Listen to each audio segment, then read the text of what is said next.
2008 में जब बवाल आना शुरू हुआ, बापूजी के खिलाफ माहौल बनना शुरू हुआ, क्योंकि 2004 में बापू मैदान में खुलेआम कूद गए थे, तो बापूजी से सहा नहीं गया। जब साध्वी प्रज्ञा पर अत्याचार पे अत्याचार होता चला जा रहा था और सब लोगों ने उनका साथ छोड़ दिया था, तब बापूजी मैदान में आए थे। 2008-9 की बात है।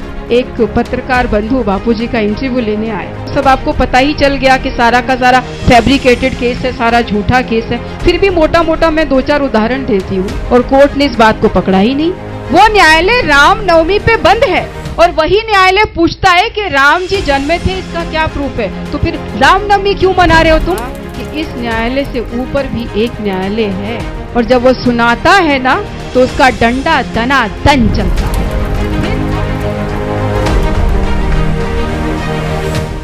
आप सबके हृदय में विराजमान मेरे कृष्ण रूपी गुरु तत्व को प्रणाम।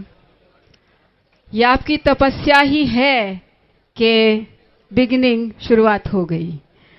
बापू क्या है ये मुझसे कहीं ज्यादा आपको पता है, क्योंकि ऐसे बहुत से साधक बहन भाई माताएं यहाँ मौजूद हैं जो बहुत पहले से बापू से जुड़े हैं। जब बापूजी व्यासपीठ पे बैठने भी नहीं शुरू हुए थे तब से जुड़े हैं। तो मैं आपको क्या बता दूंगी, लेकिन मैं अपना अनुभव जरूर शेयर करूंगी। 2008 की बात है। मैं बापूजी के मैं वैसे भी पहले से दीक्षित हूँ। 2003 में ही मेरी सासू माँ ने मुझे दीक्षा दिला दी थी। 2008 में जब बवाल आना शुरू हुआ, बापूजी के खिलाफ माहौल बनना शुरू हुआ, क्योंकि 2004 में बापू मैदान में खुलेआम कूद गए थे जब शंकराचार्य जी पर आरोप हुआ और उनको जेल में ठूसा गया आधी रात को।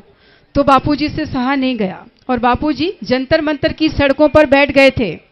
बापूजी तो कांच के केबिन से कभी बाहर नहीं आए थे और वहां जंतर मंतर की सड़कों पे धूल मिट्टी में जाके बैठ गए थे कि सनातन का नुकसान नहीं सहूंगा। बापूजी ने कहा मैं शरीर छोड़ दूंगा लेकिन वो नहीं सहूंगा, और फिर नतीजा सामने आया।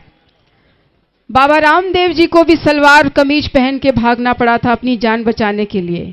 तो सबसे पहले बापूजी मैदान में आए थे उनकी सुरक्षा के लिए, और बापूजी ने कहा था कि एक संत का चोला बदलवाना बहुत बड़ा पाप है, ये पाप प्रकृति बख्शेगी नहीं। और ये शब्द आज भी आप ऑडियो वीडियो में सुन सकते हैं। इतना ही नहीं रुके बापूजी। जब साध्वी प्रज्ञा पर अत्याचार होता चला जा रहा था और सब लोगों ने उनका साथ छोड़ दिया था, तब बापूजी मैदान में आए थे। मुझे अच्छे से याद है, मैं उस समय एक चैनल में काम करती थी और बापूजी ने मुझे प्रवक्ता की सेवा भी दे दी थी। ये दोनों काम मैं साथ चला रही थी। एक दिन बापूजी का फोन आया कि नीलम मेरे मन में आ रहा है कि मैं साध्वी प्रज्ञा के पास जाऊं, उसे आशीर्वाद देकर आऊं। मैंने कहा बापूजी ये तो बहुत मुश्किल काम है, इस समय वो फंस गई हैं, बहुत सारे ऐसे आरोप लगे हैं कि वो बाहर नहीं आ सकती हैं और अब तो कोई भी उनसे मिलने नहीं जा रहा, आप क्यों जा रहे हैं? बापूजी बोले मैं आशीर्वाद दूंगा। तो मैंने कहा बापूजी फिर एक काम मैं सुझाव देना चाहूंगी, आप प्लीज मुझे इजाजत दीजिए। तो बापूजी बोले बोल। मैंने कहा आप एक सेफ एरिया खेलिए, आप अपना आशीर्वाद किसी वक्ता के हाथ भेज दीजिए, उन्हें आशीर्वाद भी मिल जाएगा और हमें भी ठीक लगेगा। तो बापूजी बोले संत कभी सेफ एरिया खेलते हैं? संत जो संस्कृति की रक्षा के लिए आते हैं तो वही करते हैं, मैं तो जाऊंगा। बापूजी गए और मेरे मन में यही चल रहा था कि अब तो सबने उसका साथ छोड़ दिया, कोई जा ही नहीं रहा उनसे मिलने। अखबारों में रोज छप गया कि वो तो प्रूव हो चुका कि वो दोषी है, तो अब बापूजी जा क्यों रहे हैं? मेरे को बहुत ये था, क्योंकि मैं नई नई वक्ता बनी थी तो मुझे काम भी सीखना था और डर डर के काम करती थी। और बापूजी तो ट्रेनिंग दे रहे थे वक्ता की कि आगे चल के ये ट्रेनिंग काम आएगी। मुझे तब तो पता नहीं था। बापूजी आए और उनको मिलने नहीं दिया जा रहा था। तो बापूजी बोले कि हम तो मिलने के लिए ही आएंगे, नहीं मिलने दोगे तो हम किसी और शरीर में जाके मिल जाएगी, हम मिले बिना नहीं जाएंगे। और प्रशासन को झुकना पड़ा, बापूजी को मिलने दिया गया। बापूजी मिले, आगे की बात मुझे नहीं पता थी। बापूजी उन्हें प्रसाद देकर आ गए। उसके अगले दिन बापूजी बोले मैं तो उसे प्रसाद दे आया और अब देखना वो चमकेगी। मैंने कहा ये तो हो ही नहीं सकता है, उसको इतने सारे आरोप लगे हैं, वो छूटेगी कैसे? छूटेगी तब ना चमकेगी। मेरे मन में ये चल रहा था। लेकिन अब ब्रह्मज्ञानी की वाणी अकाट्य होती है। ब्रह्मज्ञानी जो लाइन कह दे वो प्रकृति भी आके पूरी करती है। धीरे धीरे देखिए वो जेल से बाहर भी आई और वो सांसद भी बनी और वो चमकी भी। अब सुनिए, हमारे कुछ युवा सेवा संघ के बच्चे किसी दिन उनको मिलने गए स्वागत के तौर पे, तो उन्होंने जो बात बताई मैं वो आपको बता रही हूं। ये उनके शब्द थे कि बापूजी साक्षात नारायण हैं। बापूजी एक मनुष्य नहीं है, मैं उनको सतत प्रणाम करती हूं। फिर उन्होंने आगे की बात बताई, मैं तो बहुत, मुझे तो तोड़ ही दिया था, मैं कुर्सी पर बैठी थी, बापूजी सामने आए और चेयर से छोड़ के नीचे बैठ गए। वो चेयर पे थी और बापूजी अपनी कुर्सी छोड़ के नीचे बैठ गए और उनके तो पैरों में ना बहुत मारा था उनको, तो लगभग वो अर्धमरी स्थिति में उनको डाल दिया था। तो बापूजी ने दोनों हाथों से उनके पैरों को दबाया और बोला, बहुत मारा है ना, बड़ी पीड़ा हो रही होगी। ये दो वाक्य आपको रामायण में मिल जाएंगे, जब भगवान राम ने सुग्रीव को कहा था। जब बाली ने सुग्रीव को पीटा था, तब राम जी ने उनकी पीड़ा को हरते हुए उनके बदन पर मलहम लगाते हुए यही दो शब्द बोले थे, बहुत मारा है ना, बहुत पीड़ा हो रही होगी। यही दो शब्द बापूजी ने उन्हें बोले और सुग्रीव भी राजा बने और ये भी सांसद बनी। कहानी पैरेलल चल रही है। वहां भी धर्म और अधर्म का युद्ध था, यहां भी धर्म और अधर्म का युद्ध है। वहां भी धर्म जीता था, यहां भी धर्म जीतेगा। ये एग्जाम्पल है इतने सारे। आज हफ्ते का पहला दिन है और ये मुंबई आर्थिक सिटी है, महानगरी है। यहां एक मिनट कोई स्पेयर नहीं करता। यहां सुबह से लोग माला लेके बैठे हैं। ये क्या सिग्नल नहीं है? ये आगाज है कि हम चुप नहीं रहने वाले। ये अत्याचार बहुत हो गया। हम शालीनता से बोलना जानते हैं तो काम निकलवाना भी जानते हैं। मैंने देखा है बापूजी के चरणों में ऐसे बहुत बड़े बड़े दिग्गज आकर के चरणों में पड़े रहते थे। उदाहरण देना बैठूंगी तो बहुत समय चला जाएगा। एक समय की बात है, मैं गाजियाबाद में यूं ही जाके बैठी तो बापूजी ने मुझे बोला कि आज जो मेहमान आ रहे हैं उनका स्वागत तुम करोगी। तो मैंने कहा, बापू मैं नेताओं का स्वागत नहीं करूंगी। मेरे मन में था, मैं पत्रकार थी, बहुत बड़े लेवल की पत्रकार थी, मैं नहीं करूंगी। तो बापूजी बोले, गुरु की बात नहीं काटते। तो मैंने 2 लाइन बोली और उस 2 लाइन में तुरंत बापूजी ने बात पकड़ ली और मैं नाम नहीं लूंगी क्योंकि जरा सी लाइन बोलते ही आप गैस कर लेंगे। तो फिर बापूजी ने, वो बड़े साधारण एक सांसद थे, महज एक सांसद, और जब मैंने ये बात बोली तो बापूजी ने टोका और उसके बाद मैंने खुद अपनी आंखों से देखा बापूजी ने उनको गाड़ी के पास आशीर्वाद दिया व्यासपीठ से उतर के। और बापूजी बोले थे कि तुम्हें मैं बहुत बड़े पद तक पहुंचा दूंगा। कुछ ही दिनों बाद वो कैबिनेट मंत्री बन गए, कुछ ही दिनों बाद की बात है। तो ये तो मेरे सामने की बात है, मैंने खुद देखा, ये भी देखा और वो भी देखा। उन्हीं के पास हमारे कुछ भाई बंधु गए जब बापूजी को जेल हो गया। तो जब बापूजी की उन्होंने कहा कि हमें बहुत पीड़ा हो रही है, बापूजी को जेल पहुंचा दिया है, ऐसा नहीं होना चाहिए। उस जेल की कैपेसिटी 800 की है और 1450 कैदी वहाँ पर हैं, तो कैसे मुश्किल से रहते होंगे, एक्सट्रीम वातावरण है वहाँ पर। तो वो मंत्री साहब का कहना था, हम क्या करें, हम मजबूर हैं। सोचिए, ऐसे मजबूर लोगों के हाथों में हमने सत्ता दे डाली। वो तो मजबूर हैं, लेकिन हम तो बेवकूफ हैं। जब आपको दिख रहा है कि ये मजबूर है, ये कुछ नहीं कर सकता, और उसको आप बिठा के आइए आइए यहाँ बैठिए और जूते मारिए, तो बेवकूफ तो हम हुए ना। क्या हुए हम? जब उस भाई ने मुझे आके बताया, मैंने कहा इसने बोला है, ऐसा बोला है, ये तो मेरे सामने की बात है, इतना सारा आशीर्वाद बापूजी ने दिया था। तो ये तो एक उदाहरण दे रही हूं, ऐसे न जाने कितने होंगे। अब मैं बापूजी की थोड़ी सी बात करूंगी। 2008-9 की बात है। एक पत्रकार बंधु बापूजी का इंटरव्यू लेने आए। उस दिन मैं एक बहुत बड़ी संस्था में एसोसिएट प्रोफेसर थी, पत्रकारिता पढ़ाती थी।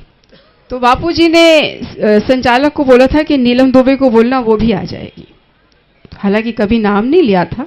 उस दिन मुझे बड़ा अच्छा लगा, जब मैं गई तो देखा कि वो इंटरव्यू स्टार्ट होने जा रहा था। ऐसे चेयर पे वो एक पत्रकार बैठा, इधर बापू को बिठाया, और अब वो जो साउंड वाला था, साउंड रिकॉर्डिस्ट, वो लेपल माइक, छोटा सा माइक होता है, लेपल माइक बापूजी को लगाने जा रहा था। बापूजी यहाँ कुर्सी पे बैठे हैं और वो लेपल माइक लेके इतनी दूरी पे था और ऐसे कांप रहा था माइक लेके। बापू को लगा नहीं पा रहा था वो माइक। और बापूजी को उस पर दया आ रही थी, जो कि बापूजी का मतलब सम्मान करने तो क्या आए थे, उस समय तो शुरू हो चुके थे वो लोग, उल्टा सीधा सब चैनलों में लगा रहे थे। फिर भी बापूजी को उस पर दया आ रही थी कि मैं इसकी कैसे मदद करूं। लेपल माइक, उससे पहले बापूजी गन माइक से बात करते थे, तो मैं दूर खड़ी थी, तो मुझे मेरे तुरंत दृष्टि, बापूजी की दृष्टि मुझ पर पड़ी और मैंने इशारे में ही पूछ लिया कि मैं लगा दूं। तो बापूजी ने इशारों में ही जवाब दे दिया और मैं तुरंत बिजली की तरह आगे आ गई और मैंने वो लेपल माइक लिया और लगा दिया बापूजी को। अब बापूजी ने वो सीख लिया कैसे लगता है। उसके बाद बापूजी ने ही खुद लगाया। मतलब मैं आपको ये वृतांत इसलिए बता रही हूं कि एक आम आदमी जो बापूजी का अपमान करने आ रहा है, उसका भी बापू दया कृपा कर रहे हैं। अब जब ये आरोप लगने शुरू हुए, ये हालात 2013 वाले आ गए और 2013 में वो लड़की देखिए एफआईआर का, उसकी तो मैं क्या बातें बताऊं, सब आपको पता ही चल गया कि सारा का सारा फैब्रिकेटेड केस है, सारा झूठा केस है। फिर भी मोटा मोटा मैं 2-4 उदाहरण देती हूं। उस लड़की से जब उस कमरे के बारे में पूछा गया, जिस कमरे की वो बात करती है कि इस कमरे में मुझे बुलाया, मेरे साथ ऐसा ऐसा किया, तो उससे जब पूछा गया कि सोफा कहां था, और उससे पहले उसने कमरे का पेंट सही बताया, कमरे की दीवारों पे क्या पेंट है वो सही बता रही है, कमरे में कहां फ्रिज पड़ा है ये भी सही बता रही है, बिजली का बोर्ड कहां लगा है ये भी सही बता रही है। लेकिन जब उससे पूछा गया कि सोफा कहां रखा था, तो कहती है अंधेरा था, मुझे दिखाई नहीं दिया। ये कैसी आंखें हैं जो बिजली का बोर्ड देख लेती है, इतना बड़ा सोफा नहीं देखती? और कोर्ट ने इस बात को पकड़ा ही नहीं, क्योंकि वो लड़की तो पीड़िता है, पीड़िता के तो फेवर में केस जाना चाहिए। ऐसे हुआ है धाराएं लगाने के बाद धाराओं का इस तरह अपमान, कानून का अपमान हम नहीं कर रहे, ये खुद बैठे हैं जो कस्में खाकर आते हैं। सबने कस्में खाई हैं, जो भी इस पक्ष पद पे बैठता है वो कसम खाता है देश की संस्कृति, देश की रक्षा, देश के नागरिकों की रक्षा का, अपने कर्तव्य का पालन का वो कसम खाता है। बापूजी ने तो कोई कसम नहीं खाई, फिर भी निभा रहे हैं। संस्कृति की रक्षा का बीड़ा लेकर आए थे, आज भी चल रहे हैं, चलाए जा रहे हैं, मगर इन्हें शर्म नहीं आ रही।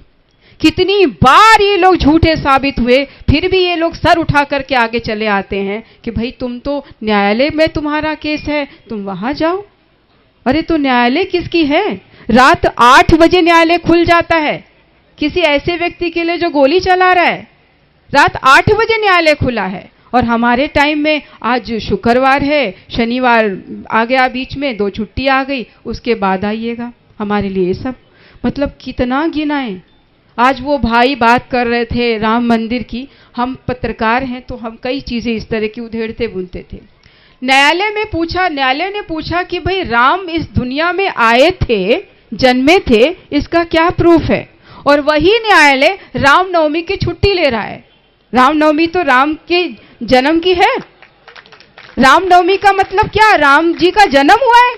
वो न्यायालय रामनवमी पे बंद है और वही न्यायालय पूछता है कि राम जी जन्मे थे, इसका क्या प्रूफ है? तो फिर रामनवमी क्यों मना रहे हो तुम? अब क्या गिने हम? बस ऐसे ऐसे लोग पद पे बैठ गए जिन्हें पता है कि हम गलत कर रहे हैं, लेकिन फिर भी कर रहे हैं और करते जा रहे हैं। उन्हें यह नहीं समझ में आ रहा कि इस न्यायालय से ऊपर भी एक न्यायालय है और उसके हाथ में बहुत कुछ है। वो अदालतें नहीं बिठाता, वो वकील नहीं बुलाता, वो कंप्यूटर पे फाइलें नहीं खोलता, वो तो बस सुना देता है। और जब वो सुनाता है ना, तो उसका डंडा दना दन चलता है, फिर कोई नहीं रोक सकता। किसी के बस की बात नहीं है। इसमें कोई लो लेवल का एम्प्लॉय भी होगा और कोई हाई लेवल का भी होगा, लेकिन सब एक साथ बैठे हैं। ये शक्ति सिर्फ बापू में है। इतने सारे लोगों को, अलग अलग लेवल के लोग हैं, अलग अलग भाषा के लोग हैं, अलग अलग उनकी पद है, अलग अलग उनकी सैलरी है, अलग अलग उनकी जीविका है, लिविंग स्टाइल है, लेकिन सब एक साथ बैठे हैं। कारण क्या है? बापू। और ये सिर्फ बापू की सुनने वाले हैं। अभी कुछ दिन पहले मुझे एक भाई का फोन आया, नीलम ये सब तो बहुत गलत हो रहा है, तुमने कहां कहां रैली शुरू कर दी, तुमने क्या कर दिया। मैंने कहा तो तू बता ना क्या करें, 11 साल हो गए, बता, तू जो कहेगा हम करेंगे। अभी जो साधुओं के मन में आ रहा है वो कर रहे हैं और इनको रोक कौन सकता है? हम तो नहीं रोक सकते और ना ही हमने बोला है कि तुम करो। ये सबकी इच्छा है और इच्छा ऐसे ही आती है, इसको नहीं कोई रोक सकता। एक बांध होता है जब जब वो टूटता है ना तो फिर पानी कोई नहीं रोक सकता। वो कारीगर भी नहीं जो बांध बनाना जानता है, वो भी बह जाता है उस पानी की धारा में। वो भी नहीं जिसने मंदिर बना रखे है, मंदिर भी बहते हुए देखे उस धारा में। इसलिए गुमान किसी चीज का नहीं करना चाहिए। मैं यहां उदाहरण दूंगी। एक जमाना था, हमने किताबों में पढ़ा है, औरंगजेब को बड़े बड़े सूफी संत प्रणाम करते थे। उनकी सभा में आते थे, बड़े बड़े फकीर उनको प्रणाम करते थे। एक फकीर थे शर्मत फकीर, आपने सुना होगा बापूजी का सत्संग। शर्मत फकीर औरंगजेब की चापलूसी नहीं करते थे। क्यों करेंगे? जो आत्मवेता है, जिसने ईश्वर को पा लिया है, जिसने ईश्वर की शक्ति में आनंद ले लिया है, उसे किसी की चापलूसी की जरूरत भी क्या है? ले जा तू तेरी दुनिया, हम किसी और काल में आ जाएंगे, वहां वो कर लेंगे। फकीर को चिंता नहीं होती, फकीर चापलूसी भी नहीं करते। वो ये नहीं देखते कि राजा को खुश करने के लिए मेरा कौन सा वाक्य निकलना चाहिए, उन्हें इस चीज की जरूरत ही नहीं है, नहीं करते। शर्मत फकीर को बहुत बार औरंगजेब ने टोका, लेकिन उन्हें फर्क नहीं पड़ा। जो आनंद में है वो है। शर्मत फकीर की इंसल्ट करने के लिए उन्होंने कहा कि मैं आदेश देता हूं कि इस बार जुम्मे पे उनको आना होगा, और वो मस्जिद में आ गए। लेकिन उन्होंने ये देखा कि इस मस्जिद में जो इमाम ही है उसी का ध्यान खुदा की तरफ नहीं है, क्योंकि जो अंतर की बात जानता है वो सबको जान लेता है। आपने बहुत बार देखा होगा, बापूजी आपके मन की बात पढ़ लेते हैं, मेरे साथ तो बहुत बार हुआ है, उदाहरण भी दूंगी मैं यहाँ पर। तो उन्होंने देखा कि इमाम जो कि इबादत का ख्याल खुदा की तरफ नहीं है, तो उन्होंने तुरंत ऐलान किया कि इमाम का खुदा तो यहाँ है ही नहीं, वो तो कहाँ है? जहां मैं खड़ा हूं, उसके भी नीचे है। ऐसा बोल के वो चले गए, और इतना बोलने के बाद औरंगजेब ने उनकी गर्दन कटवा दी। एक पहुंचे हुए संत का अपमान दुनिया सह सकती है, प्रकृति नहीं सह सकती। फिर प्रकृति ने जब कहर बरपाना शुरू किया तो बहुत लोग, उनकी मुंडी एकदम स्पीड से गेंद की तरफ फुदकती हुई यमुना की तरफ जा रही थी। फिर किसी दूसरे साधु ने देखा कि अगर ये यमुना के पानी को छू गई तो फिर बम फूट जाएगा। तो उन्होंने प्रार्थना उसी संत से की, फकीर से की कि आप रुक जाइए, हम आपसे माफी मांगते हैं। लेकिन इसके बाद औरंगजेब का क्या हुआ आप जानते हैं। कोई भी उनका सम्मान नहीं करता। कहाँ तो वो सम्राट था, सब गाली देते हैं। एक जमाना था सब झुकते थे। फिर बहुत से लोगों को पीड़ा हुई कि इतनी बड़ी बात, इतनी बड़ी वारदात हुई है, इसकी तहकीकात होनी चाहिए। और जब तहकीकात हुई तो पता क्या चला कि उस समय इमाम जब इबादत करा रहे थे तो उनके मन में चल रहा था कि मेरी बेटी के शादी के लिए जो मुझे पैसे चाहिए, काश ये आज सम्राट यहाँ मौजूद हैं, कुछ दान दक्षिणा दे जाए तो मैं बेटी की शादी कर पाऊँ। ये उनके मन में चल रहा था।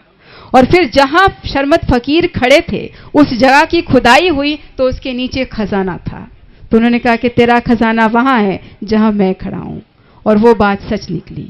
तो संत फकीर कभी भी किसी की चापलूसी नहीं करते, उन्हें जरूरत नहीं है। लेकिन जो शब्द संतों के श्रीमुख से निकला है, जो शब्द फकीर के शब्द जो निकले हैं, उन शब्दों का वही अर्थ नहीं लगाना चाहिए जो कान सुन रहे हैं। उन शब्दों का वो अर्थ लगाना चाहिए जो उनका भाव है। किस भाव से वो शब्द बोले जा रहे हैं वो संत से पूछना चाहिए, प्रार्थना करके पूछना चाहिए। लेकिन नहीं, बापूजी के कई शब्दों पर बहुत लोगों को आपत्ति हुई, और उस आपत्ति का नतीजा हम देख रहे हैं कि बापूजी को जेल में डाल दिया गया है और आने नहीं दिया जा रहा। तो क्या हम बर्दाश्त कर सकते हैं? लोग बर्दाश्त कर सकते हैं? क्या प्रकृति बर्दाश्त कर लेगी ये सब? एक संत का अपमान प्रकृति नहीं सह सकती, भले ही हिंदुस्तान सह ले, भले सह ले, प्रकृति नहीं सहेगी। ये 100% सच है। बापू जब चाहे वो कर सकते हैं। मैं उदाहरण देती हूं, मैं अभी 2 दिन पहले चंडीगढ़ में थी। चंडीगढ़ में रैली निकाली जा रही थी। उस रैली की हमने परमिशन ले रखी थी, लेकिन उस रैली में हजारों लोग थे, एक भी पुलिस वाला नहीं था। सोचिए, हजारों लोगों का सड़कों पर चलना और एक भी पुलिस वाले का न होना क्या संभव है? हो जाए आराम से, शांतिपूर्वक हुआ। क्यों हुआ? क्योंकि ये ऑरेंज कपड़े वाले जो है ना, ये बच्चे लोग, सब लोग युवा, ये युवा धन सुरक्षा YSS के लड़के जगह जगह खड़े थे और पूरा शांतिपूर्वक ये काम हो जाए उसके लिए वो कोशिश कर रहे थे, और हर संभव कोशिश की और शांतिपूर्वक वो रैली उन्होंने सक्सेसफुली करवा भी दी। यहाँ बापूजी की शक्ति उन सब के भीतर काम कर रही थी। रैली शुरू होने से पहले झार बारिश हो रही थी, बहुत तेज बारिश हो रही थी। हमें लगा रैली कैसे होगी इतनी तेज बारिश में। एक बहन माला कर रही थी, बोली अरे दीदी आप देखना ये ऐसी रैली चंडीगढ़ में कभी हुई नहीं होगी। देखो जब हमारी रैली शुरू हुई धूप निकल आई और रैली जैसे ही समाप्त हुई हम प्रेस कॉन्फ्रेंस के लिए कमरे में आए, फिर तेज बारिश शुरू हो गई। उतनी ही देर के लिए रैली रुकी। तो ये किसने रोका होगा? न्यायालय ने? प्रशासन ने? किसने रोका होगा? फिर ये शक्तियां सबको पता है कि बापू के पास हैं। बापू शांति से तमाशा देख रहे हैं। आप कभी देखते होंगे अपने घर में बच्चे को, जब आपने घर साफ किया हो, बच्चा गुस्सा हो जाता है तो बोलता है देख देख सारा घर गंदा करता है, यहाँ कपड़ा फेंकना, वहां कॉपी फेंकना, वहां रोटी ना, वहां कटोरी फेंकना। वो माँ क्या करती है, देखते उसको हंसती रहती है कि तेरे से ही साफ करवाऊंगी। 2 मिनट में जरा सा गुस्सा करती है, वो उठाएगा कटोरी किचन में रख के आएगा, फटाफट कॉपी उठाएगा सेल्फ में रख के आएगा, पेन उठाएगा मेज पे रखे, धड़ धड़ धड़ धड़ 5 मिनट में साफ। तो ये वही ड्रामा चल रहा है। बापू भी देख रहे हैं, कर ले तू तेरे मन की। उसके बाद हम एक ओम बोलेंगे और फिर ये सारी कुछ चीज साफ, क्योंकि बापू बोल चुके हैं कि आने वाली सत्ता पर मेरे बच्चे बैठेंगे। बापू तो सड़कें साफ करवा रहे हैं और फिर बापू के बच्चे बैठेंगे। और ब्रह्म ज्ञानी के शब्द अकाट्य होते हैं, प्रकृति भी नहीं काट सकती। बापूजी जब जो कह देते हैं ना वहां तब वो होता है। बहुत पहले हम तो पत्रकारिता करते थे, बापूजी ने एक बार सत्संग से व्यासपीठ से बोला था कि अयोध्या में राम मंदिर बन के रहेगा, और उस समय कहीं से संभावना नजर नहीं आ रही थी कि ये संभव है भी। कितना पेचीदा था, इतने केस, इतना सब कुछ होगा कैसे, और देखो कितने आराम से बन गया, पता भी नहीं चला। बापूजी ने जब जब जो जो कहा है तब तब वो हुआ है। बापूजी ने बोला है भारत विश्व गुरु बनेगा तो बनेगा।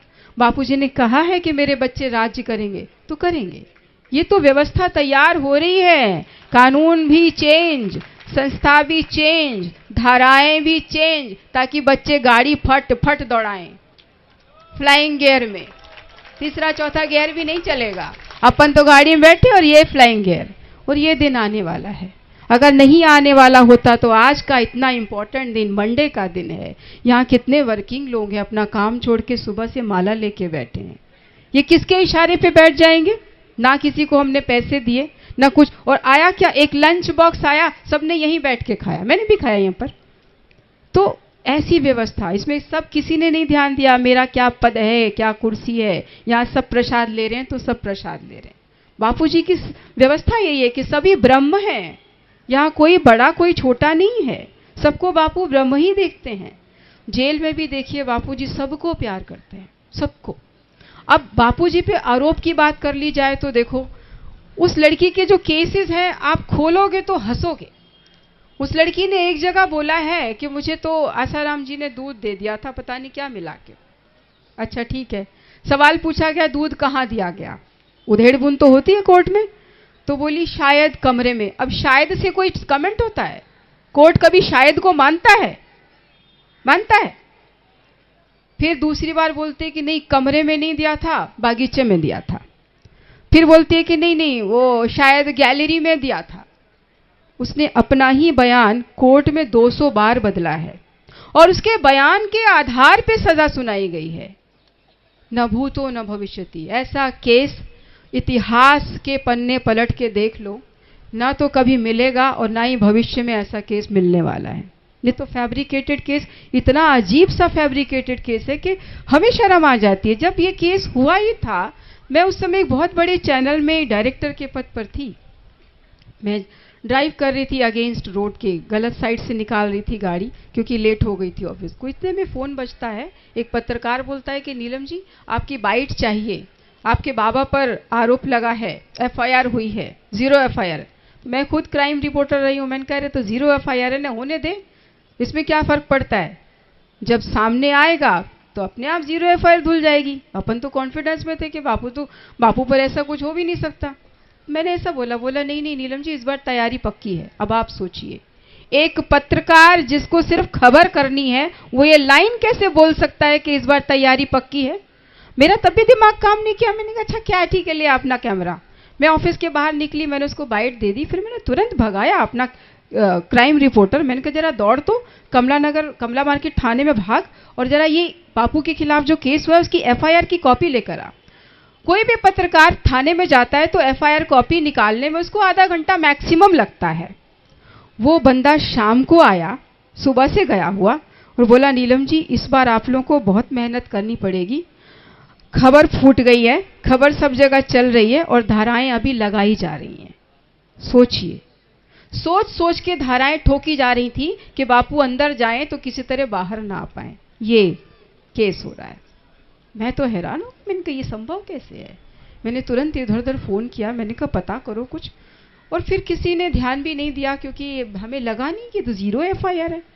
एक 0 एफआईआर और 11.5 साल तक जेल में रखना, ये असंभव काम है। और सोचो, वकील अच्छे नहीं किए, कैसे नहीं किए भाई? देश के 2 कानून मंत्रियों ने हमारे बापू का केस लड़ा है। बीजेपी के कानून मंत्री थे राम जेठमलानी जी, उन्होंने हमारा केस अपने हाथ में लिया। कांग्रेस सत्ता में सलमान खुर्शीद जी, वो भी कानून मंत्री, उन्होंने भी अपने हाथ में लिया। मुकुल जी ने अभी आजकल अपने हाथ में केस लिया। ये भी कम नहीं है, बहुत बड़े एडवोकेट हैं। इतने बड़े बड़े एडवोकेट क्या किसी क्रिमिनल को बचाने आएंगे? क्या उनको दिखाई नहीं दे रहा कि ये देश की संस्कृति की, प्रकृति की रक्षा में इनका कितना बड़ा योगदान है? और सुनो, हमारे वाजपेयी जी बापूजी को 1-1 घंटा फोन पर बात करते थे, नसीहत लेते थे कि बापूजी मैं यहां फंस गया हूं, मैं कैसे करूं? बात कारगिल की चल रही थी, करगिल युद्ध अभी शुरू नहीं हुआ था। वाजपेयी जी कश्मकश में थे कि मैं करूं कि ना करूं, क्योंकि वो शांति प्रिय थे, उनको युद्ध पसंद नहीं था और युद्ध की तैयारी भी नहीं थी। बापूजी से बात की, बापूजी बोले तुम वहां लड़ो, हम तुम्हारे लिए यहां खड़े हैं, हारने नहीं देंगे। करगिल हुआ और उस करगिल को जीतने के बाद आज भी हमारा देश विजय दिवस मनाता है। ये विजय दिवस सिर्फ और सिर्फ बापूजी की वजह से मन रहा है। बापूजी ना होते, सपोर्ट ना करते, ये संभव ही नहीं था, क्योंकि बापूजी का स्टेटमेंट जो था उस समय ये था कि अपनी 1-1 इंच जमीन वापस लो। वाजपेयी जी बोले ठीक है बाबा, आपका आशीर्वाद है तो वो भी ले लेंगे, और ले ली। संभव नहीं था, ले ली। इजराइल जैसा देश हमारे लिए सपोर्ट के लिए आया, हथियार लेकर के आप युद्ध करो, हम साथ में खड़े हैं। कोई तैयारी नहीं थी उस समय, लेकिन इतना बड़ा युद्ध हमने लड़ा भी और जीता भी। कोई भी राज सत्ता धर्म सत्ता के बिना नहीं चल सकती, ये इतिहास गवाह है। भगवान राम राजा बन गए थे, लेकिन गुरु वशिष्ठ के चरणों में बैठते थे जाकर के। क्यों बैठते थे? कोई तो कारण होगा। गुरु वशिष्ठ जी के चरणों में बैठकर अपने मन की कहते थे कि राज चलाने में क्या क्या दिक्कतें आ रही हैं, और उन दिक्कतों का वहां से समाधान मिलता था। शिवाजी ये तो इसी भूमि के थे, समर्थ रामदास के चरणों में बैठते थे और शिक्षा लेते थे, तब उन्होंने वो युद्ध जीता था। चंद मराठाओं ने मुगल हिला दिया। क्या था ये ब्रह्मज्ञानी की सत्ता थी। आज भी एक ब्रह्मज्ञानी को आप लोगों ने जेल में बंद करके रखा हुआ है, लेकिन यह गलती आप ना करें, इस गलती से बाज आएं, यह हर साधक की पुकार है। हम कानून नहीं तोड़ेंगे, लेकिन कानून फॉलो करने के लिए आपको हम जिम्मेदार ठहरा रहे हैं। कानून आप फॉलो करते तो अभी आप ही के सामने बताया गया था आर्टिकल 21, हमारे संविधान में आर्टिकल 21 बताया गया है कि हर नागरिक को जीने का अधिकार है। एक सम्मान पूर्वक जिंदगी जीने का अधिकार हर नागरिक को है। तो क्या बापू इस देश के नागरिक नहीं है? क्यों नहीं उनका उपचार मिल रहा? क्यों हमें सड़कों पर उतरना पड़ रहा है? क्यों हम सुबह से शाम तक यहां पर एक संवैधानिक राइट की बात कर रहे हैं? हम अपना मूल अधिकार मांगने के लिए सड़कों पर उतर आ रहे हैं। शर्म की बात नहीं है क्या सत्ता वालों के लिए? ये सतगुरुदेव भगवान की। आप प्रजातंत्र की बात कर रहे हैं, प्रजा सड़कों पर उतर रही है सिर्फ ये कहने के लिए हमें हमारा बेसिक राइट दे दीजिए, हमारा मूल अधिकार दे दीजिए। ये मूल अधिकार तो अंग्रेजों के जमाने में भी मिल गया था, फिर आज क्या समस्या आ रही है? हम एक एक वोटर हैं आपके, इस देश के नागरिक हैं। हमारी भी जिम्मेदारी बनती है इस देश के प्रति। और बापूजी ने क्या नहीं किया इस देश के लिए, गिनने बैठेंगे तो थक जाएंगे। 14 फरवरी का दिन आने से पहले हर प्रशासनिक अधिकारी कांप उठता था कि अरे अब तो कानून को फॉलो करना कितना मुश्किल है। कोई डंडे लेके बागीचे में घूम रहा है, कोई गुलाब के फूल वालों को भगा रहा है, कोई कुछ कर रहा है, कोई कुछ कर रहा है। बापूजी ने सिंपल सा एक फॉर्मूला दिया, भैया माला उठाओ, माता पिता को पूजो, हो गया सिस्टम। बस 2006 में बापू बोले थे कि 14 फरवरी के दिन वैलेंटाइन डे की जगह पेरेंट्स वर्शिप डे रख दो, समस्या समाप्त हो जाएगी। 2014 आते आते बापू तो जेल पहुंच चुके थे। जेल से बापूजी ने मैसेज दिया कि इस त्योहार को विश्व व्यापक बनाओ। और आज सचमुच ये अकेला ऐसा फेस्टिवल है जो पूरी दुनिया में एक ही दिन में एक ही पद्धति से हर कास्ट, हर उम्र का व्यक्ति एक ही तरीके से मनाता है। ऐसा कोई दूसरा त्योहार इस धरती पर नहीं है जो सब लोग एक साथ मनाते हैं, एक जैसा मनाते हैं। ये त्योहार मनाने के लिए बापूजी ने ना तो डंडा उठाया, ना बापूजी ने गाड़ियां भेजी, न पुलिस वाले भेजे, ना ही कहीं धाराएं लगवाई। साधारण सा व्यासपीठ से बापूजी ने माइक से एक बात बोली और सब देखो धमाधम। इस बार 87-88 करोड़ लोगों ने मातृ पितृ पूजन दिवस मनाया। मैं भी अंबाला गई थी, तो अंबाला में पेरेंट्स वर्शिप डे रखा गया था। तो मैंने देखा छोटे छोटे बच्चों ने इतना सुंदर सांस्कृतिक कार्यक्रम रखा था। वहाँ पर एक 6 साल की बच्ची थी, इतना प्यारा उसने डांस किया। उस डांस के जरिए उसने पूरी शिव महिमा सुना दी कि शिव जी क्यों आए और वो क्या है, डांस के जरिए। मतलब ऐसे ऐसे अब ये इतने बड़े फेस्टिवल का रूप ले लिया इस एक दिन ने। वो 14 फरवरी जिसके आने से पहले पेरेंट्स डरते थे कि कहीं बच्चा बाहर जाएगा, कोई FIR ना हो जाए, कुछ ये ना हो जाए, कोई गलत ना कर दे। अब पेरेंट्स को डर नहीं है, अब तो पता है भाई पेरेंट्स वर्शिप डे मनेगा, धूमधाम से बच्चे भी सजते हैं, माँ बाप भी सजते हैं। और एक गेंदे की फूल माला जो कि 10 रुपए में आ जाती है, वरना हम खुद पत्रकार हैं, हमने खुद स्टोरीज करी है। एक गुलाब के फूल की डंडी 200-300 रुपए में बिकी है, एक फूल की, एक सिंगल फ्लावर, वो भी 14 फरवरी को। क्या तो इन लोगों ने सारे त्योहारों का मार्केटिंग मतलब बाजारीकरण कर दिया था। अब हर त्योहार का शुद्धिकरण बापूजी ने किया है। दिवाली मनाओ तो गरीबों के घर जाके मिठाई बांटो, एक एक दिया दो, मोमबत्ती दो, उपहार दो, आपकी दिवाली बन गई। पहले क्या होता था, भैया दिवाली पे नई गाड़ी खरीदनी है, नए कपड़े खरीदने, लहंगा चोली खरीदना, एक त्योहार दिवाला निकाल के चला जाता था। आज देखो कितने सुंदर तरीके से बनता है। रक्षाबंधन मनाना है तो वैदिक तरीके से रक्षाबंधन बांधिए और ये मंत्र पढ़िए, मिठाई खिलाइए, हो गया रक्षाबंधन। बहनें संकल्प करेंगी, भाई वादा करेंगे सुरक्षा का। बस हर त्योहार का जो कचरा कर दिया था प्राकृतिक संस्कृति ने, विदेशी संस्कृति ने, हर त्योहार को बापूजी ने धीरे धीरे धीरे धीरे वैदिक रीति से समझाया, उसका अर्थ समझाया, मनाने का तरीका बताया, उसके फायदे बताए। कोई डंडा नहीं उठाया कि ये तो ऐसे ही करना है, नहीं करोगे तो मारूंगा, नेवर एवर, कभी नहीं किया। और सब लोगों ने बापू की बात मानी। आज हमारे बापू ये थे जब जेल में गए थे, ये बना दिया जेल में रखते हुए। दोनों तस्वीरें आपके सामने हैं, अब कहने की क्या जरूरत है। जब बापूजी जेल गए थे, बापूजी को एक बीमारी थी, वो करोड़ों में 1 या 2 लोगों को होती है, ट्राइजेमिनल न्यूरोलजिया बोलते हैं उसको। मुझे तो नाम भी लेना नहीं आता था, इतनी बड़ी पत्रकार थी मगर इस बीमारी की जानकारी नहीं थी। हेल्थ बीट थी मेरी, हेल्थ बीट पहले थी, बाद में मेरी क्राइम बीट हुई, उसके बाद में पॉलिटिकल बीट पे आ गई। लेकिन देखो ये बीमारी खतरनाक बीमारी थी और इसका कोई इलाज भी नहीं है। फिर भी हमको बापूजी ने कभी इस बात का अंदेशा होने नहीं दिया।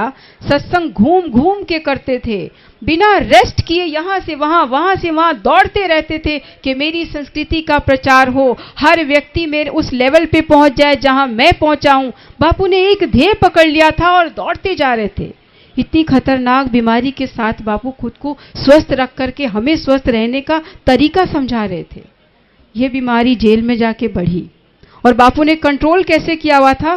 खुले वातावरण में बापू लंबी सांसें लेते थे, बापू अरोमा थेरेपी से खुद को ट्रीट करते थे, डॉक्टर्स की ज़रूरत नहीं थी बापू को।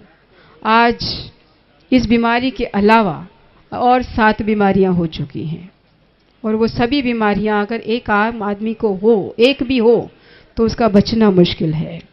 बापूजी अपने आप को आज भी सुरक्षित रख रहे हैं, तो योग बल से रख रहे हैं। डॉक्टर्स की सारी पद्धति नतमस्तक हो गई है कि इतनी बीमारियां हमारे बस का तो नहीं है। एम्स जैसा डॉक्टर अगर अस्पताल अगर हाथ खड़ा कर रहा है तो बिना कारण के होगा क्या? फिर भी बापू सह रहे हैं। और वहां अभी भी कोई मिलने जाए ना बापू जी से, जेल में भी 1-2 भाई गए थे तो उसको पूछ रहे हैं कैसा है तू, तेरा बिजनेस ठीक चल रहा है, बच्चे ठीक हैं? वो पूछने गया है कि बापूजी आप कैसे हो, बापू पूछ रहे सब लोग कैसे हैं, और फिर चिट्ठी भेज रहे हैं कि तुम मेरी सेहत के लिए इतना चिंतित हो, मैं तुम्हारे लिए धन्यवाद करता हूँ। जल्दी से जल्दी आत्मा को परमात्मा के बीच का जो कवर है वो हटा लो, तुम्हारा जो ध्येय है वो है। आज भी बापू वही संदेश देते जा रहे हैं।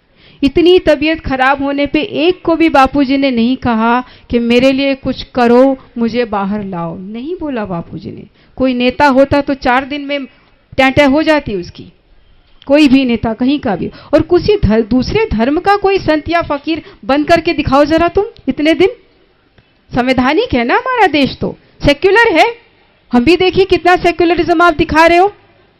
किसी और धर्म के किसी भी व्यक्ति को, किसी भी इतने बड़े पहुंचे हुए संत को या फकीर को इतने दिन जेल में रख के दिखा दो, पावर तुम्हारी हम भी देख लेते, चलो हो जाए मैदान में। ऐसा हाल है। क्यों? क्योंकि हम तो सेक्युलर मान चुके हैं अपने आप को, सनातन है, शांत है। हाँ है भी, लेकिन इसका ये अर्थ थोड़ी है कि हमारे ही अधिकार हमसे छीन के हमें ही डंडा बजाओ आप, और वो होते चला जा रहा है। कब तक करोगे? जब बापूजी को सजा नहीं हुई थी तब की बात बताती हूं। जब बापूजी ने मुझे प्रवक्ता बनाया 2008 में, तो मैं बहुत डर गई। मैंने कहा बापूजी आपके इतने करोड़ों शिष्य, मैं एक साधारण सी पत्रकार, मैं कैसे रिप्रेजेंट करूंगी? मैं इतनी बड़ी, ये तो किसी बड़े आदमी को बनाइए जो किसका कोई लेवल हो, जो कोई दिखने में अच्छा हो, सॉलिड हो। मैं इतना बड़ा पद कैसे संभालूं? बापूजी बोले कि जब हम पद दे रहे हैं तो सेवा दे रहे हैं तो सेवा करवाना भी हमारा काम है, ठीक है। और आज तक देखिए मैं सच में कुछ नहीं कर सकती हूँ। इतना बड़ा काम ये सिर्फ बापूजी का मंत्र करता है। जब बापूजी ने सेवा दी थी तब बापूजी ने सेवा के निहित एक बापूजी ने मंत्र दिया था, और वो मंत्र ही ये सब करवाता है। आप लोग इतनी तारीफ कर रहे थे कि प्रवक्ता है, घर संभालती है, पद संभालती है। सच में मैं कुछ नहीं संभाल सकती, मैं मेरी नौकरी तक नहीं संभाल पाती थी, घर तो और पद तो क्या संभाले। सब बापूजी के मंत्र से होता है, मैंने कुछ कभी नहीं किया। मैं आपको उदाहरण देती हूँ। जब बापूजी को सजा होने को थी, ऐलान मतलब कोर्ट में जब डिसीजन आना था, ये दिन था 25 अप्रैल 2018 का दिन। मुझे एक रात पहले नींद नहीं आई, मैं बहुत घबरा रही थी। मैंने कहा मैं क्या बोलूंगी लोगों को। और बापूजी का संदेश था कि हमें न तो ज़्यादा खुश होना है न दुखी होना है, हमें सम रहना है। अगली लाइन थी कि एक भी आंसू नहीं टपकना चाहिए। अब मुझे इशारा समझ में आ गया कि आंसू का मतलब क्या, हालात कुछ ऐसे हो सकते हैं। और रात भर मैं सोने बैठूं तो मुझे सोने को मतलब सोने जाऊं तो नींद नहीं आई, टहलने लग जाऊं, फिर सोने जाऊं, फिर नींद नहीं आए, टहलने लग जाऊं। रात के लगभग 2 बज गया होगा, 2:30 बज गया होगा। मैं बापूजी के श्री चित्र के सामने खड़ी हुई हाथ जोड़ के मैंने प्रार्थना की कि बापूजी मुझसे सेवा अब नहीं होगी, कल आप ही करिएगा सेवा। कैसे बोलूंगी? अगर सजा हो गई तो आप कोर्ट के खिलाफ भी नहीं जा सकते और उस सजा के साथ भी नहीं जा सकते, आप तो फंस गए दोनों तरफ से। करोड़ों लोग आपको देख रहे हैं, आप कैसे कहोगे कि हाँ हम डिसीजन को एक्सेप्ट करते हैं? और वे आपका मन भी नहीं तैयार होगा इस डिसीजन को एक्सेप्ट करने के लिए। और अपमान करते हो तो कोर्ट की अपमानना हो रही है, वो भी आप नहीं कर सकते। मैंने प्रार्थना की और उसके बाद सोने की कोशिश की। सोई तो क्या, सुबह 5 बजे चैनलों की ओबी वैन आ गई, घर पे लग गई। दरवाज़ा खटखटाया और उन्होंने अपने अपने कैमरा सेट कर दिए।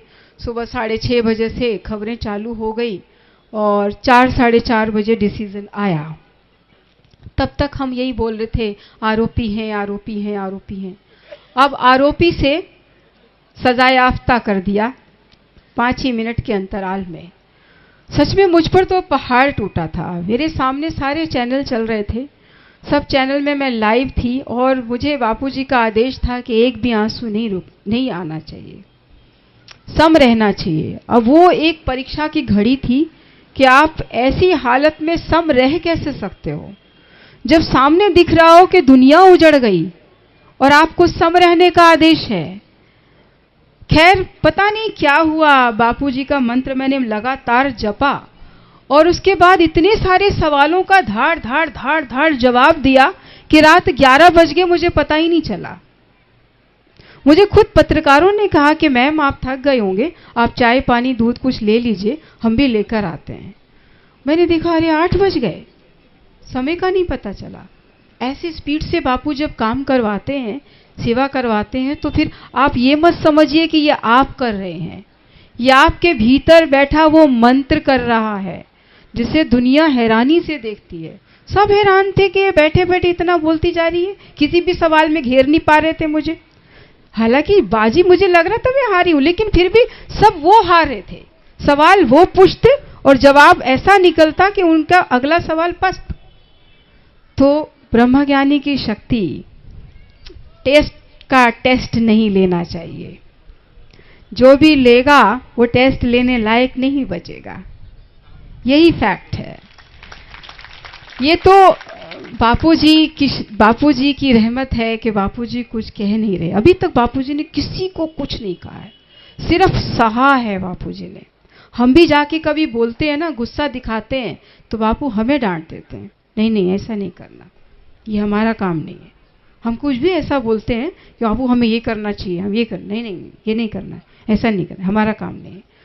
हमें बस शालीनता से चलना सिखाया बापू जी ने। बापू बोलते कि हमारा ध्येय तो वो है, जहाँ मैं पहुँचाऊँ तुम सबको वहाँ पहुँचना है। बार बार बापू ये आदेश देते हैं।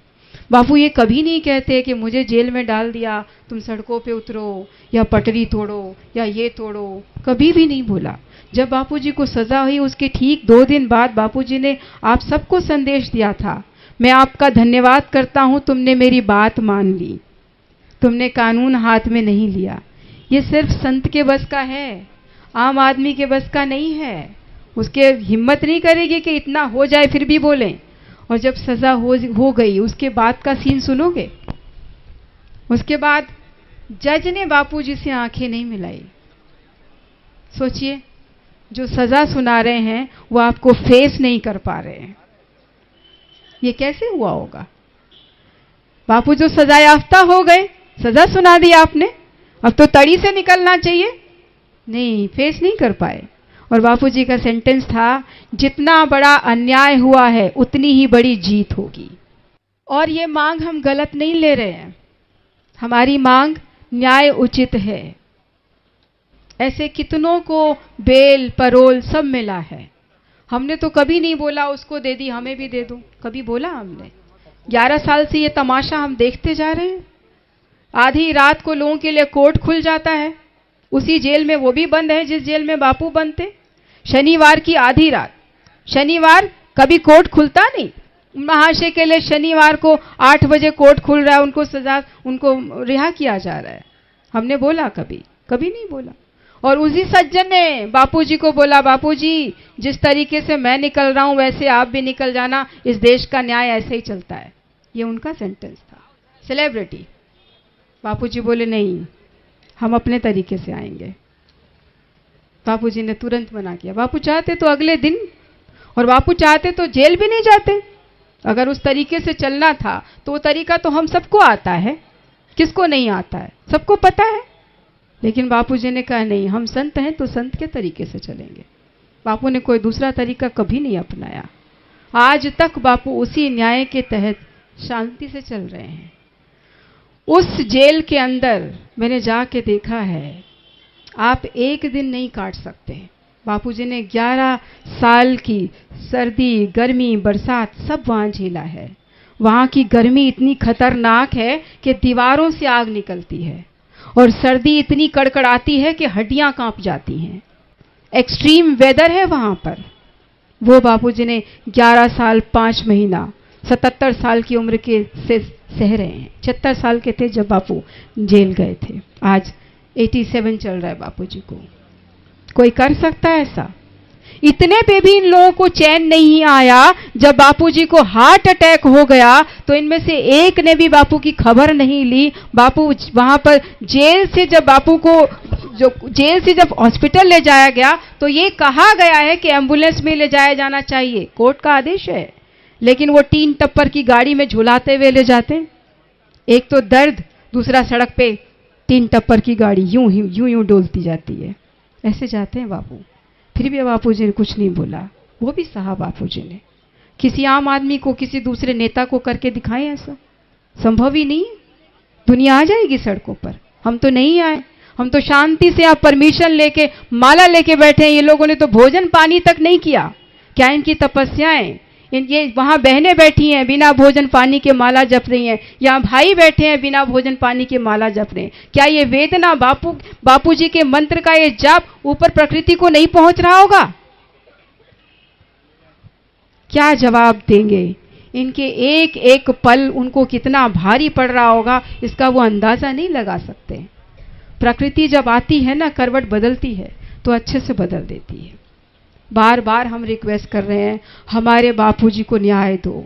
न्याय के अधिकारी हैं बापू, कोई क्रिमिनल थोड़ी है। एक संत है, इतने लोगों को भगवान का नाम जपना सिखाया है, किसी के हाथ में तलवार या भाला थोड़ी पकड़ाया है।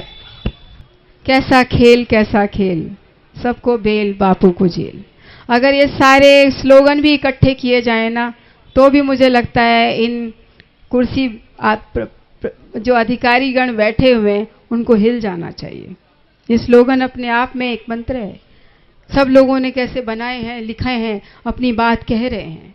कहीं रैली हो रही है, कहीं सभा हो रही है, कहीं लोग मौन रख रहे हैं, कहीं व्रत कर रहे हैं। सब एक ही बात बोल रहे हैं कि बापूजी के साथ अन्याय मत करो। सब एक ही बात बोल रहे हैं कि बापूजी को बापूजी का संवैधानिक अधिकार दे दो। इसमें गलत डिमांड क्या है? कहाँ हमने उनकी किडनी मांग ली, उनका हार्ट मांग लिया जो उन्हें तकलीफ हो रही है? हम वो मांग रहे हैं जो हमें मिलना चाहिए, जो सबको मिलता है, जिस पे हमारा अधिकार है। हमारे अधिकार की चीजें भी आप हमें नहीं दे रहे। ये कैसे संभव हो सकता है?